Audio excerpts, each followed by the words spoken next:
కడప జిల్లా వల్లూరు మండలం మాచిరెడ్డిపల్లి గ్రామంలో గత 30 సంవత్సరాలుగా శ్రీ లక్ష్మీ నరసింహస్వామి బ్రహ్మోత్సవాలు అంగరంగ వైభవంగా నిర్వహిస్తున్నారు. ఆలయ ధర్మకర్త పుత్త నరసింహారెడ్డి దంపతులు సరళమ్మ, కమలపురం ఎమ్మెల్యే కృష్ణ చైతన్యారెడ్డి పాల్గొన్నారు. మంగళవారం బ్రహ్మోత్సవాలు ముగింపులో భక్తులు పోటెత్తారు. కడప జిల్లాలో ఉన్న చెక్క భజన కళాకారులు, గురువులు వచ్చి తమ కళా నైపుణ్యాలను ప్రదర్శించారు. వారిని అభినందించి శాలువా, పూలమాలలతో ఘనంగా సన్మానించారు.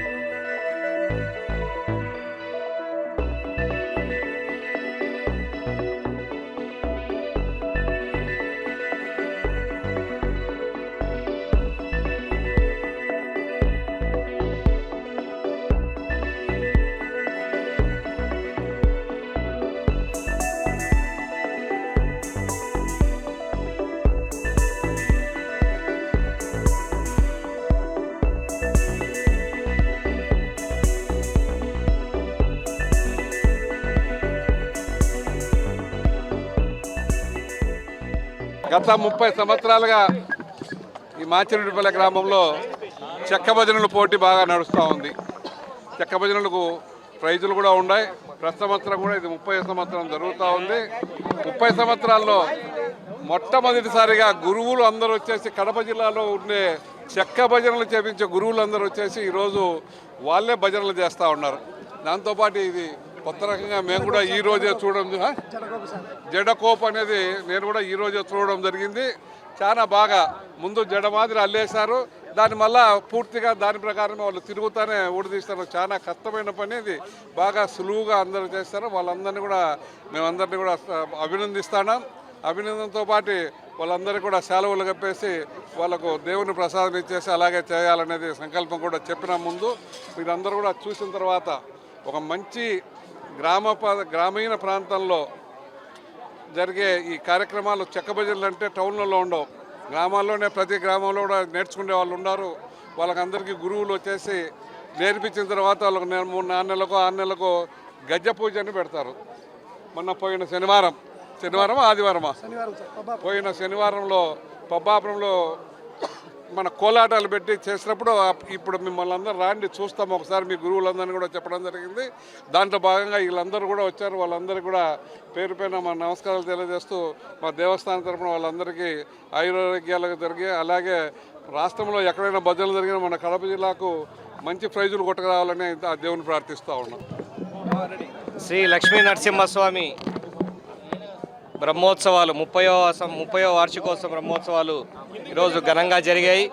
మాచిరెడ్డిపల్లి గ్రామంలో అంటే ఆ దేవుడు ఇక్కడ వెలిసినప్పటి నుంచి మా గ్రామాల్లో కక్షలు కారుణ్యాలు పూర్తిగా తగ్గిపోయి గట్టిగా మా ప్రాంత ప్రజలంతా నమ్మే దేవుడు. ఎందుకంటే ఆ గుడి స్థాపించినప్పటి నుంచి పూర్తిగా ఫ్యాక్షన్ అనేది మా ఊర్లలో లేకుండా పోయింది. మా నాన్న గుడి కట్టినప్పటి నుంచి 30వ సంవత్సరం ప్రతి సంవత్సరం బ్రహ్మోత్సవాలు చేస్తూ ఉన్నాము. బ్రహ్మోత్సవాల్లో ఆఖరి రోజు కళ్యాణం రోజున పలు కార్యక్రమాలు జరుగుతాయి.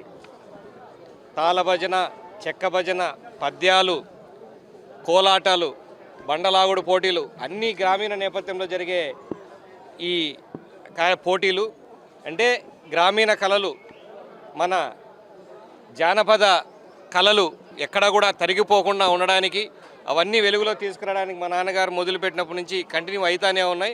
అవి ఇంకా ఈ కళ బతికున్నంత వరకు మేము ప్రోత్సహిస్తూనే ఉంటాం. మా మాచిరెడ్డిపల్లి గ్రామంలో మాత్రం ఖచ్చితంగా ఈ కళల్ని అందులో ఈ భాగంగా ఈరోజు జిల్లాలో ఉన్న గురువులందరూ చెక్క భజన గురువులందరూ కూడా కోలాటం గురువులందరూ కూడా వచ్చి మొదటిసారిగా మా ఇక్కడ జడకోపు కట్టి కార్యక్రమం చేయడం జరిగింది. చాలా అద్భుతంగా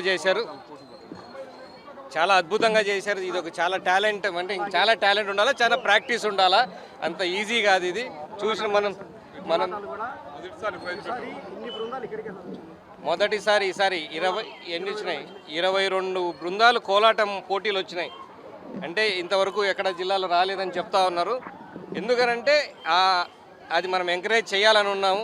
ఖచ్చితంగా గ్రామీణ కళలు బతుకుండాలని చెప్పి ఒక ముఖ్య ఉద్దేశంతో ఏదైతే స్టార్ట్ చేసినారో అని ప్రతిరోజు ఆ లక్ష్మీ నరసింహస్వామి దయ వల్ల ముందుగా బాగా సక్సెస్ఫుల్గా జరుగుతాయి.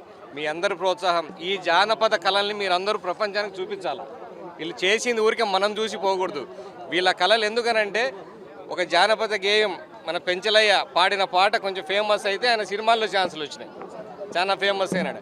మీ చేతుల్లో మీ కెమెరాల్లో బంధించిన ఈ కళల్ని ఖచ్చితంగా ప్రపంచానికి మీరు పరిచయం చేయాల్సిన అవసరం ఉంది. మీ అందరి ద్వారా కోరుకుంటాను. మరొకసారి ఈ కార్యక్రమాలు గత 5 రోజులుగా 4 ఈసారి రేపు గ్రహణం వచ్చింది కాబట్టి 4 రోజుల్లోనే కార్యక్రమాలన్నీ పూర్తి చేసినాయి. హోమాలు, లక్ష్మీ పూజ, కుంకుమ పూజ, అలాగే ఇవాళ చివరి రోజు కళ్యాణం ఏవైతే బ్రహ్మోత్సవాలు భాగంగా జరిగినాయో ఆ లక్ష్మీ నరసింహస్వామి యొక్క కృప రైతులందరికీ ఉండాలని చెప్పేసి, చుట్టుపక్కల రైతులందరూ సుఖ సంతోషాలతో ఉండాలి, సకాలంలో వర్షాలు పడాలని చెప్పి ప్రార్థనలు చేయడం జరిగింది.